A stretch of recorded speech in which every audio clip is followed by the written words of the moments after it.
الرحیم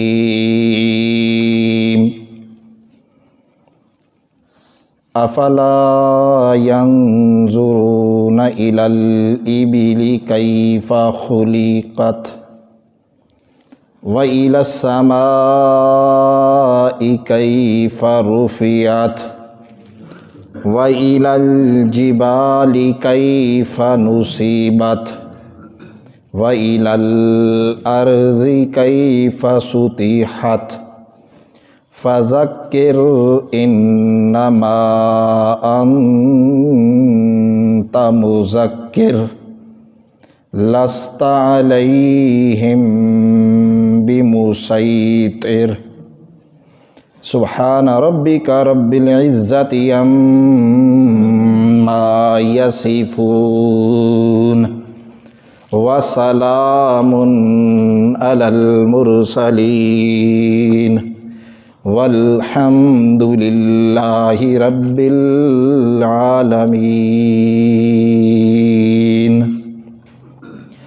اللهم صل على محمد وعلى آل محمد كما صليت على إبراهيم وعلى آل إبراهيم إنك حميد مجيد اللهم بارك على محمد وعلى آل محمد كما باركت على إبراهيم وعلى آل إبراهيم إنك حميد مجيد۔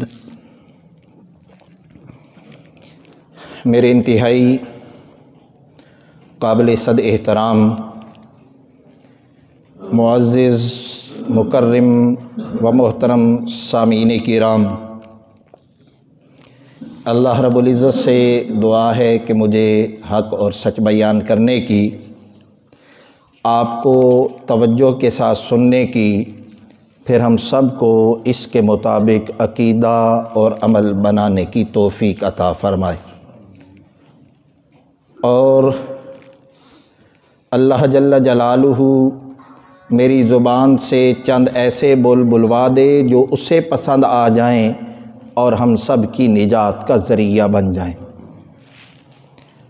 آج کا یہ درس ہفتہ وار درس قرآن کے سلسلے کی ایک کڑی ہے۔ اللہ سے دعا ہے کہ اللہ یہ دروس قرآن کے سلسلے یہاں بھی اور دیگر مقامات پہ جہاں جہاں ہو رہے ہیں تا قیامت قائم و دائم رکھے۔ یہ سورہ غاشیہ کی چند آیات میں نے آپ کے سامنے تلاوت کی ہیں، پہلے ان کا ترجمہ سن لیجئے، پھر انہی کے متعلق چند معروضات آپ کے سامنے عرض کروں گا۔ اللہ فرماتے ہیں افلا ینظرون الی الابل کیف خلقت، افلا ینظرون، کیا نہیں دیکھا ان لوگوں نے، مشرکین مکہ نے، کفار نے، الی الابل، اونٹوں کی طرف، کیف خلقت، کیسے اللہ نے انہیں تخلیق کیا ہے، وَإِلَى السَّمَاءِ، اور کیا انہوں نے آسمان کی طرف نہیں دیکھا، کیف رفعت، کیسے اللہ نے انہیں بلند کیا ہے، وَإِلَى الْجِبَالِ، وَإِلَى الْجِبَالِ، اور کیا انہوں نے پہاڑوں کی طرف نہیں دیکھا، کیف نصبت، کیسے اللہ نے وہ کھڑے کر دیے ہیں، گاڑ دیے ہیں، وَإِلَى الْأَرْضِ، اور کیا انہوں نے زمین کی طرف نہیں دیکھا، کیف سطحت، کیسے اللہ نے زمین بچھا دی ہے، فذکر، میرے محبوب آپ نصیحت کیجئے، واعظ کیجئے، تبلیغ کیجئے، انما انت مذکر، بے شک آپ ہیں ہی مبلغ، ہیں ہی تبلیغ کرنے والے، آپ ہیں ہی واعظ کرنے والے، نصیحت کرنے والے۔ لست علیہم بمسیطر، آپ ان پہ دروغہ نہیں ہیں، آپ ان کے ذمہ دار نہیں ہیں، آپ ان کے نگران نہیں ہیں کہ آپ سے پوچھا جائے یہ مانتے کیوں نہیں ہیں۔ آپ کے ذمے نہیں ہے، آپ کے ذمے ہے صرف انہیں بات پہنچا دینا، تبلیغ کر دینا، بات سنا دینا، بات پہنچا دینا۔ یہ تو تھا ترجمہ ان چند آیات کا۔ یہ قرآن مقدس میں مارکۃ الآراء آیات میں سے ہے، ربط اور تفسیر کے حوالے سے اکثر مفسرین اس مقام پہ پہنچ کے پریشان ہوئے کہ ان آیات کا آپس میں ربط کیا بنتا ہے۔ ایک آیت میں اللہ اونٹ کا ذکر کر رہے ہیں، دوسری آیت میں اللہ آسمان کا ذکر کر رہے ہیں، تیسری آیت میں اللہ پہاڑ کا ذکر کر رہے ہیں، چوتھی آیت میں اللہ زمین کا ذکر کر رہے ہیں۔ یہ چار مختلف چیزوں کا تذکرہ کرنے کے بعد اللہ فرماتے ہیں فذکر انما انت مذکر، میرے محبوب آپ نصیحت کیجئے، آپ تبلیغ کیجئے، آپ واعظ کیجئے، آپ ہیں ہی نصیحت کرنے والے، آپ ہیں ہی مبلغ۔ چار مختلف چیزوں کا تذکرہ کیا، توجہ چاہوں گا، چار چیزیں کون سی؟ اونٹ کا ذکر، آسمان کا ذکر، پہاڑ کا ذکر، زمین کا ذکر، چاروں مختلف چیزیں ہیں۔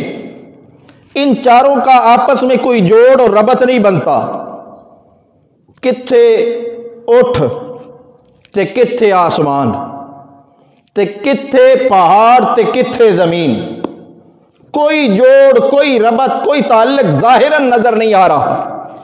ایک آیت میں اللہ اونٹ کا ذکر کر رہے ہیں، دوسری آیت میں اللہ آسمان کا ذکر کر رہے ہیں، تیسری آیت میں اللہ پہاڑ کا ذکر کر رہے ہیں، اور چوتھی آیت میں اللہ زمین کا ذکر کر رہے ہیں۔ چار چیزوں کا تذکرہ کرنے کے بعد اللہ فرماتے ہیں فذکر انما انت مذکر لست علیہم بمسیطر۔ کیا ربط ہے، کیا جوڑ ہے، کیا تعلق ہے؟ قرآن کی آیات بے ربط نہیں ہیں، قرآن کی آیات بے ربط نہیں کہ ایک بات کہیں کی اللہ کر دیں، دوسری کہیں کی کر دیں، ایسے نہیں ہے۔ یہ بڑا مربوط کلام ہے، جڑا ہوا کلام ہے، ایک آیت دوسری آیت کے ساتھ، ایک رکوع دوسرے رکوع کے ساتھ، ایک سورت دوسری سورت کے ساتھ یوں جڑی ہوئی ہے، یوں ملی ہوئی ہے، جس طرح تسبیح کے دانے یا جس طرح زنجیر کے کنڈے ایک دوسرے کے ساتھ ملے ہوئے ہوتے ہیں، ایسے قرآن کی ہر آیت دوسری آیت سے ملی ہوئی ہے، ہر رکوع دوسرے رکوع کے ساتھ، ہر سورت دوسری سورت کے ساتھ ملی ہوئی ہے، جڑی ہوئی ہے۔ ان کا آپس میں بڑا گہرا ربط اور تعلق ہے، بے ربطہ کلام نہیں ہے قرآن۔ قرآن مقدس میں جو اللہ نے کلام کیا ہے یہ بے ربط نہیں ہے۔ جیسے کہتے ہیں بکری چڑھی پہاڑ پہ، لیاقت علی شہید ہو گیا، کوئی ربط نہیں، کوئی جوڑ نہیں، ایک کوئی مائیہ نہیں ہے۔ جس طرح پنجابی کے مائیے ہوتے ہیں، ایک بات کہیں کی اور دوسری کہیں کی۔ مجلس مسجد کی ہے، موضوع نہیں ہے کہ میں آپ کو ماہیے سنانے لگ پڑوں، بے ربط سا کلام ہوتا ہے، کوئی جوڑ نہیں ہوتا، ایک بات کہیں کی ہوتی دوسری کہیں کی۔ لیکن قرآن مقدس بڑا مربوط کلام ہے، جڑا ہوا کلام ہے، اس کی ایک آیت دوسری آیت سے جڑی ہوئی ہے، جدا نہیں ہے، ملی ہوئی ہے، ہر لحاظ سے، معنی کے لحاظ سے، مفہوم کے لحاظ سے، مضمون کے لحاظ سے، ہر لحاظ سے قرآن کی ایک آیت کا دوسری آیت سے جوڑ ہے، تعلق ہے، ربط ہے۔ اب اس مقام پہ آ کے مفسرین پریشان ہو گئے کہ یہاں کیا ربط بنتا ہے۔ اللہ کی کروڑہ رحمتیں ہوں، رئیس المفسرین مولانا حسین علی الوانی رحمت اللہ علیہ پہ اللہ کی کروڑہ رحمتیں ہوں۔ قرآن مقدس نہ صرف انہوں نے سمجھا بلکہ سمجھانے کا حق ادا فرما دیا۔ فرماتے ہیں یہ کوئی بے ربطہ کلام نہیں ہے۔ اس مقام پہ بھی کہ اللہ نے ایک آیت میں اونٹ کا ذکر کر دیا، دوسری آیت میں اللہ نے پہاڑ کا ذکر کر دیا، دوسری آیت میں اللہ نے آسمان کا ذکر، تیسری میں پہاڑ، اور چوتھی آیت میں اللہ نے زمین کا ذکر کر کے پانچویں آیت میں اللہ نے فرمایا فذکر انما انت مذکر۔ یہ بے ربطہ کلام نہیں ہے، بلکہ اللہ بتلانا یہ چاہتے ہیں، سمجھانا یہ چاہتے ہیں۔ فذکر انما انت مذکر، یہ عنوان ہے۔ اگر تو نے مبلغ بننا ہے، اگر تو نے دائی بننا ہے، اگر لوگوں کو دین کی دعوت دینی ہے تو اپنے اندر 4 اوصاف پیدا کرو۔ ایک بات ذہن میں رکھیں، ہر مسلمان ہر کلمہ گو دائی ہوتا ہے، ہر کلمہ گو دائی ہے، ہر کلمہ گو وہ مبلغ ہے، دین کا مبلغ ہے۔ جتنا علم اس کو ہے وہ علم آگے پہنچانا اس کی ذمہ داری ہے۔ بلغوا انی ولو آیہ، اگر تمہارے پاس میرا ایک جملہ، میری ایک حدیث بھی پہنچی ہے تو تمہارے ذمہ آگے پہنچاؤ۔ لیکن خدا را ایک گل دا خیال رکھیا ہے، اتنا آگے پہنچانا ہے جتنا پہنچا ہے، اپنے کولو بڑھا کے نہیں۔ جتنا اللہ کے محبوب نے فرمایا اور ہم تک وہ پہنچا ہے، اتنا پہنچانا ہمارے ذمہ ہے۔ تو ہر مسلمان مبلغ ہے، ہر مسلمان دائی ہے، ہر مسلمان کے ذمہ تبلیغ ہے۔ ان آیات میں اللہ فرما رہے ہیں تم نے دائی بننا ہے نا تو پہلے 4 صفتیں پیدا کرو۔ افلا ینظرون الی الابل کیف خلقت وإلی السماء کیف رفعت وإلی الجبال کیف نصبت وإلی الارض کیف سطحت۔ یہ 4 چیزیں اللہ نے ذکر کی ہیں، اور ان 4 چیزوں کے اندر، جدا جدا چیزوں کے اندر اپنے اپنے اوصاف موجود ہیں۔ تذکرہ چیزوں کا ہے، ذکر چیزوں کا کیا جا رہا ہے، لیکن یہاں مراد ان کے اوصاف لیے گئے ہیں۔ جو وصف ان چیزوں کے اندر ہے وہ اوصاف اور وہ وصف تم اپنے اندر پیدا کرو، پھر فذکر، پھر جا کے تم تبلیغ کرو، پھر جا کے واعظ کرو، پھر جا کے نصیحت کرو۔ کون سے 4 اوصاف ہیں؟ پہلا فرمایا افلا ینظرون الی الابل کیف خلقت، سب سے پہلے ذکر کیا اونٹ کا۔ کیا انہوں نے نہیں دیکھا کہ ہم نے کیسے اونٹ کو پیدا کیا ہے؟ کیف خلقت، کیسے اس کی تخلیق ہوئی ہے؟ اونٹ کے اندر برداشت کا مادہ ہوتا ہے، صبر کا مادہ ہوتا ہے۔ ریگستان کا جہاز اسے کہا جاتا ہے، ہفتوں کا سفر کرتا ہے بغیر پانی پیے، بغیر کھائے، بغیر چرے، کوئی چیز چرے بغیر پانی پیے ہفتوں کا سفر کرتا ہے۔ بڑے حوصلے والا یہ جانور ہے، بڑی برداشت والا جانور ہے۔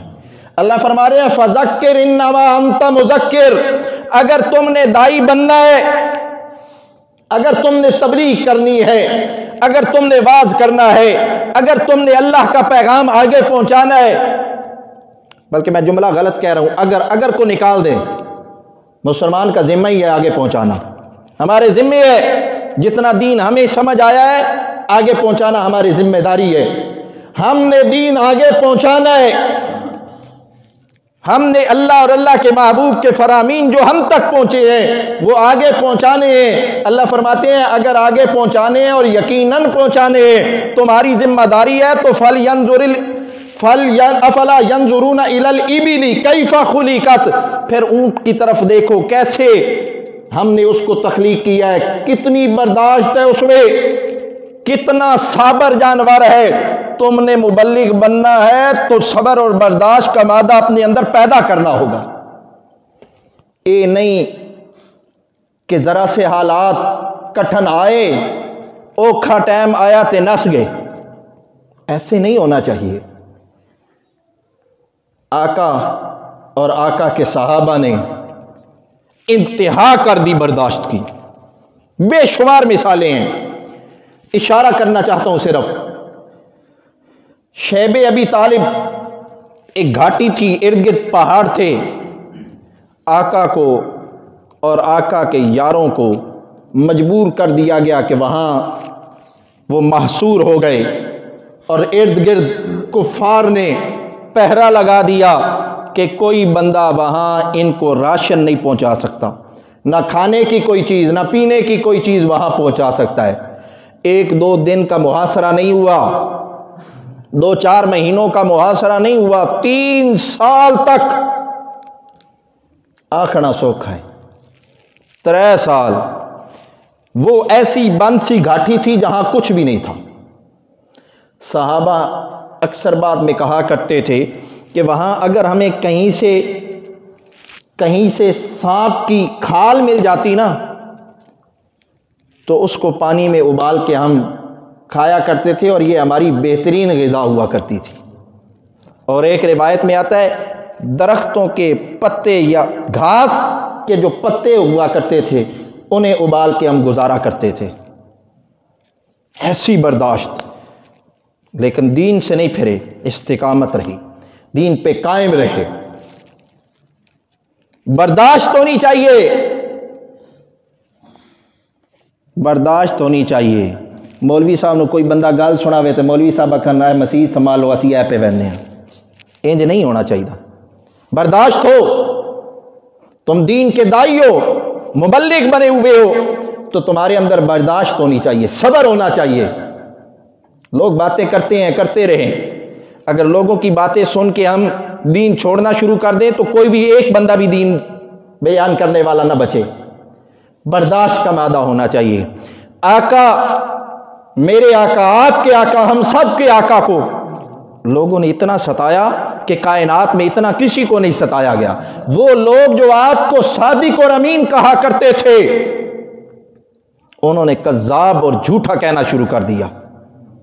وہ لوگ جو آپ کو اپنا جج اور فیصل مانتے تھے، آپ سے فیصلہ کروایا کرتے تھے، انہوں نے دیوانہ اور پاگل اور مجنون کہنا شروع کر دیا۔ ظلم کی انتہا ہو گئی، لیکن آقا نے برداشت کی بھی انتہا کر دی۔ ایک مرتبہ ہم سب کی ماں امی عائشہ صدیقہ رضی اللہ تعالی عنہا نے آقا سے پوچھا کہ 1,24,000 کم و بیش انبیاء اس کائنات میں تشریف لائیں، کس نبی کو سب سے زیادہ ستایا گیا؟ آقا نے فرمایا مجھ محمد الرسول اللہ کو سب سے زیادہ ستایا گیا۔ پھر عرض کی آپ کو کس مقام پہ سب سے زیادہ ستایا گیا؟ فرمایا مجھے طائف کی وادی میں سب سے زیادہ ستایا گیا۔ ذرا تصور کیجئے، آقا دعوت لے کے گئے ہیں، دین کی دعوت، توحید کی دعوت، اور وہاں 3 بڑے سردار تھے، علیحدہ علیحدہ ان کے پاس گئے ہیں اور جا کے انہیں اللہ کا پیغام سنایا ہے، مسئلہ توحید بتلایا ہے۔ انہوں نے ماننا نہ ماننا اس کو سائیڈ پہ کیا، انہوں نے کہا تیری گل سننی ہی نہیں، مت کہ تو سچا ہوئے۔ اب انکار کا انداز دیکھیے، تیری گل سننی ہی نہیں، مت کہ تو سچا ہوئے، اس لیے کہ اگر تو سچا ہوگا اور ہم انکار کریں گے تو یہ تو سچے نبی کا انکار بنے گا، اس واسطے تیری سننی نہیں، جا نکل جا۔ اور وہاں شریر لڑکوں کو، بدماش لڑکوں کو آقا کے پیچھے لگا دیا اور کہا انہوں پتھر مار مار کے نسا چھڑو، اور انہوں نے اتنے پتھر مارے کہ میرے آقا ان پتھروں کے نیچے دب گئے، اور حضرت زید نے آپ کو وہاں سے نکالا۔ اور جب آپ وہاں سے نکل کے وادی نخلہ میں پہنچے تو حضرت زید نے کہا یا رسول اللہ بڑا ستایا ہے انہوں نے، آج تک مکہ والوں نے بھی اتنا نہیں ستایا، اتنا ٹارچر نہیں کیا، اتنا ظلم نہیں کیا جتنا انہوں نے کیا ہے، آپ ان کے لیے بد دعا کیجئے۔ اب میرے نبی کی برداشت کو دیکھیے، میرے آقا کی، ہم سب کے آقا کی برداشت اور حوصلے اور صبر کو دیکھیے۔ آقا نے ہاتھ اٹھائے اور آقا نے فرمایا یا اللہ یہ مجھے جانتے نہیں ہیں میں کون ہوں، یا اللہ انہیں کچھ نہ کہنا، یا اللہ انہیں کچھ نہ کہنا، یہ نہیں تو ان کی آنے والی نسلیں ایمان قبول کر لیں گی۔ اور پھر وقت آیا، انہی لوگوں کی نسلوں نے، انہی لوگوں کی اولادوں نے ایمان قبول کیا۔ عرض یہ کرنا چاہتا ہوں افلا ینظرون